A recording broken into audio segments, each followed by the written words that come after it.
நம்ம கிட்ட அவைலபிளா இருக்கிற 3 டைப்ஸ் ஆஃப் வயர்ஸ். எந்த வயரை எதுக்கு யூஸ் பண்ணணும்னு சொல்லி கன்ஃபியூஸ்டா இருக்கீங்களா? இந்த வீடியோ ஃபுல்லா பாருங்க, நான் உங்களுக்கு கிளியரா எக்ஸ்பிளைன் பண்றேன். இப்ப நீங்க பாக்குறது தான் பேசிக்கான ஜுவல்லரி வயர்.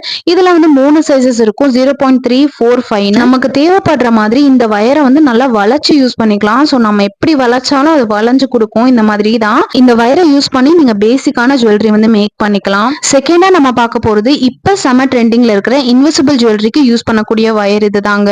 இந்த கியர் வயரோட மெட்டீரியல் எப்படி இருக்கும் அப்படின்னு பாத்தீங்கன்னா, இதை வந்து வளைக்க முடியாது, பெண்ட் பண்ணிக்கலாம். ஸோ இப்ப நான் காமிக்கிற மாதிரி இதை நீங்க பெண்ட் பண்ணிக்கலாம்.